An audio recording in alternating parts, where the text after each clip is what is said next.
సహస్రదళ పద్మస్థా సర్వవర్ణోపశోభితా సర్వాయుధధరా శుక్ల సంస్థితా సర్వతోముఖీ. సహస్రదళ పద్మస్థ సహస్రార చక్రములో ఉండునది.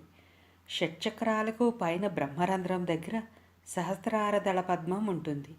ఇందులో 8 దిక్కులకు 8 దళాలుంటాయి. ఒక్కొక్క దళములోనూ 125 చిన్న చిన్న దళాలుంటాయి. ఈ రకంగా మొత్తం 1000 దళాలుంటాయి. అందుకే దీనిని సహస్రార దళ పద్మము అంటారు. సహస్రార చక్ర అధిష్టాన దేవత నామం యశస్విని. ఈ సహస్రార కమల స్థానం పరమశివ నివాస స్థానం. ఉత్తమోత్తమైన యోగ సాధకులకు మాత్రమే దీని దర్శనం జరుగుతుంది. ఒక విధంగా ఈ దర్శనాన్ని ఆత్మసాక్షాత్కారంగా చెప్పుకోవచ్చును. గర్భస్థ పిండంలోని జీవుడు ప్రవేశించేది ఈ చక్ర సంఖ్య సూచించే 7వ మాసంలోనే. సర్వవర్ణోపశోభిత అన్ని అక్షరాలు, అన్ని మంత్రాలు, వర్ణపటంలోని అన్ని రంగులతో శోభిల్లునది.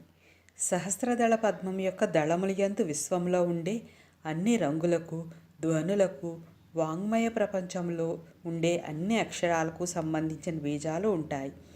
అందువలన సహస్రారంలో యశస్విని అనే దేవత అన్ని వర్ణాలు అంటే రంగులతోనూ ప్రకాశిస్తూ ఉంటుంది. అన్ని అక్షరాలతో ప్రకాశిస్తుంటుంది.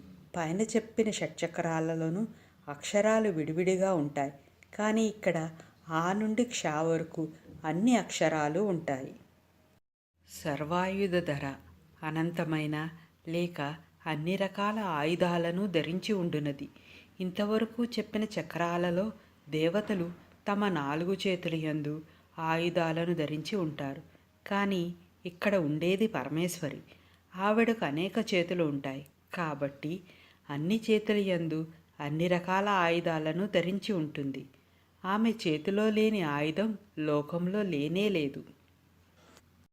శుక్ల సంస్థిత శుక్లధాతువును చక్కగా ఆశ్రయించి ఉంటున్నది. ఈ దేవత సర్వధాతు సారమైన శుక్లమందుంటుంది. ఇది శరీరమంతా వ్యాపించి ఉండే ధాతువు. కాబట్టి ఈ దేవత జీవకోటి శరీరమంతా వ్యాపించి ఉంటుంది. శుక్రం జీవి యొక్క సారము, సారాంశము. అందుకే ఇది సప్తధాతువుల్లో చివరగా చెప్పబడింది. దీన్ని మించిన విలువైన ధాతువు మరొకటి లేదు. ధాతుపుష్టి లేని వాళ్ళు ఓం శుక్ల సంస్థితాయే నమః అని జపం చేస్తే ధాతువృద్ధి కలుగుతుంది. సర్వతోముఖి సర్వతోముఖమైన ఏర్పాట్లతో నుండునది. విశ్వంలోని సర్వజీవుల ముఖాలు ఈ అమ్మవారి ముఖాలుగాను, సర్వజీవుల కన్నులు అమ్మవారి కన్నులుగాను, సర్వజీవుల పాదాలు అమ్మవారి పాదాలుగాను దర్శించి సమన్వయం చేసుకోవాలి. అంటే సర్వజీవులతో విస్తరించి ఉన్న ఈ విశ్వం అమ్మవారి స్వరూపంగా సమన్వయించుకోవాలన్నమాట.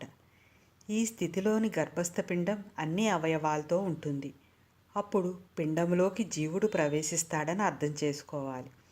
సర్వతోముఖమైన జ్ఞాన సముపార్జనకు అవసరమైన బీజాలన్నీ జీవికి ఈ స్థితిలో ఉన్నప్పుడు ఏర్పాటవుతాయి.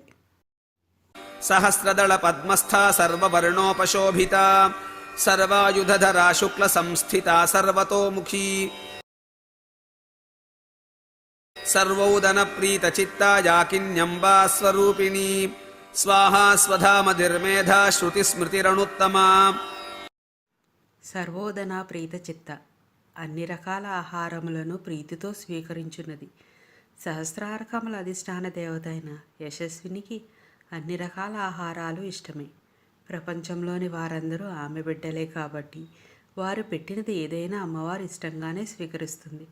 ఇది ఆనందమయ కోశానికి సంబంధించిన స్థితి. ఇష్టాలు అనే నియమాలకు అతీతంగా ఉండే స్థితి కాబట్టి అమ్మవారు అన్నిటినీ ఇష్టంగా స్వీకరిస్తుంది. పిల్లలకు అన్నప్రాసన జరిగిన తర్వాత నుంచి హరిద్రానం అయిన తర్వాత ఇక మనం తినే అన్ని రకాల పదార్థాలు కూడా పెట్టడం ప్రారంభించవచ్చు అనే సూచన ఈ నామంలో ఉంది. యాకిన్యాంబా స్వరూపిణి యాకినీ దేవత స్వరూపంలో ఉండునది. సహస్రార కమల అధిష్టాన దేవత అయిన యశస్విని అనబడే ఈ దేవత యొక్క బీజము, శక్తి, కీలకము అన్నీ యకార సంకేతంగానే ఉంటాయి. అందుకే ఆమెను యాకిని అంటారు. స్వాహ యజ్ఞములో వేసే హవిస్సులను దేవతలకు అందించే స్వాహాదేవి అమ్మవారి స్వరూపమే. ఏ దేవతకు సంబంధించిన హవిస్సును ఆ దేవతకు అగ్నిహోత్రుడే అందజేస్తాడు. అగ్నిస్వరూపుడైన ఈశ్వరుడికి దోహదపడే పరమేశ్వరి అంశరూపమే స్వాహ. సు అంటే మంచి లేదా సరి అయిన, ఆహా అంటే దారి లేదా మార్గము అనే అర్థంతో స్వాహా పదం ఏర్పడింది. మంచి మార్గమున దేవతలకు సంబంధించిన హవిస్సులను ఆ దేవతలకు అందజేసే స్వాహాదేవి అని అర్థం. ఈ స్వాహాదేవికి మొత్తం 16 నామాలున్నాయి. అవి స్వాహ, వహ్నిప్రియ, వహ్నిజాయ, సంతోషకారిణి, క్రియ, శక్తి, కాలరాత్రి, పరిపాకకరి, ధ్రువ, గతి, దాహిక, దహనక్షమ, సంసార సారరూప, దేవపోషణకారిణి, మోద సంసార తారిణి, దేవజీవనరూప. స్వద శరీరధారణ ప్రక్రియకు సంబంధించిన స్వాగత వచనం. పితృదేవతలకు తర్పణలు అర్పించేటప్పుడు కుడి చేతి బ్రొటనవేలు క్రిందకి వంచి నువ్వులు నీళ్లు వదులుతూ స్వదా తర్పయామి అంటారు. ఆ వదిలిన తర్పణ స్వదాదేవి ద్వారా పితృదేవతలకు చేరుతుంది.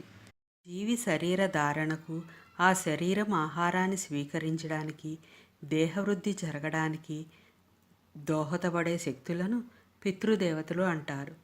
అగ్నిమూర్తి అయిన ఈశ్వరునికి దోహదపడే పరమేశ్వరి అంశరూపమే స్వద. మానవులు అర్పించే పిండాదులను ఆ స్వదాదేవి ద్వారా పితృదేవతలు స్వీకరిస్తారు. స్వాహ, స్వద దేవతలిద్దరూ వరుసగా అగ్నికి కుడి ఎడమ పార్శ్వాల్లో ఉంటారని చెప్పబడింది. అంటే ఈ రెండు సవ్య అపసవ్య పద్ధతుల్లో ఉంటాయని కూడా గుర్తించాలి. అందుకే స్వాహాతో దేవతలకు ఏదైనా అర్పిస్తున్నప్పుడు యజ్ఞోపవీతం సవ్యంలో అంటే ఎడమ భుజం మీదను, పితృదేవతలకు తిలపిండాదులను అర్పిస్తున్నప్పుడు యజ్ఞోపవీతం అపసవ్యంలోను అంటే కుడి భుజం మీద ఉండాలి. అమతిహి మతి లేదా బుద్ధి వికసించడానికి ముందు ఉన్న స్థితిని సూచించు శక్తి. బుద్ధి వికసించడానికి ముందు ఉన్న స్థితిని సూచించు ప్రజ్ఞాశక్తిని అమతి అంటారు. అంతేగాని అవిద్యాస్వరూపము లేదా బుద్ధి లేనిది అని కాదు అర్థం. జ్ఞానికి జ్ఞానం పొందడానికి ముందు ఉన్న స్థితి అంటే శబ్దానికి ముందు ఉండే నిశ్శబ్దం లాంటిది.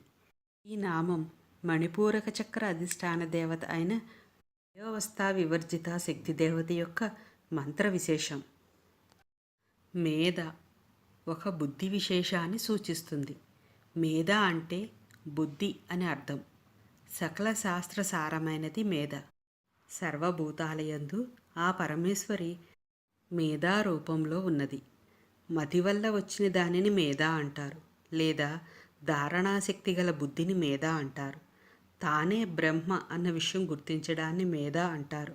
ఎన్నో రూపాలతో ఉంటూ, ఎన్నో నామాలతో పిలువబడుతూ, ఎన్నో జన్మలెత్తి ఇవన్నీ తాత్కాలికమే, తాను బ్రహ్మ యొక్క శాశ్వతమైన అంశ అని గుర్తింపబడే బుద్ధి విశేషాన్ని మేధ అంటారు. శృతి చెవులతో సంబంధం కలిగినది. ఋగ్, యజుస్, సామ, అథర్వణ వేదాలు శృతులు అనబడతాయి. వినుట ద్వారా తెలియబడు మరియు తెలుసుకొనవలసిన అత్యంత మహిమగల వినియోగముగల విషయ సముదాయాలను శృతులు అంటారు. వ్రాయడం మొదలుపెట్టక పూర్వం గురువులు నోటితో ఉచ్చరించి ఒక్కసారి చెప్తే శిష్యులు జాగ్రత్తగా విని 2 సార్లు మరలా చెప్పే విధంగా మొత్తం 4 వేదాలు నేర్చుకునేవారు. ఎక్కడ అడిగినా చెప్పగలిగే ధారణ వారికి ఉండేది. ఇంత విజ్ఞానం కేవలం వినికిడి వల్ల వచ్చేది అవ్వడం వల్ల వీటిని శృతులు అన్నారు. వినికిడి ద్వారానే నేర్చుకునబడే వేద జ్ఞాన స్వరూపిణి అమ్మవారు. అందుకే శృతి స్వరూపిణి, వేదస్వరూపిణి అని అమ్మవారు పిలువబడుతుంది. ఈ నామం మూలాధార చక్ర అధిష్టాన దేవత యొక్క మంత్ర విశేషం. స్మృతి మరల మరల గుర్తు తెచ్చుకుని లక్షణం. వేదాలన్నింటినీ అందరూ చదవలేరు, చదివినా అర్థం కావు. అందుకే మనువు, పరాశరుడు, గౌతముడు, యాజ్ఞవల్కుడు మొదలైన ఋషులు వేదసారాన్ని స్మృతులుగా కూర్చారు.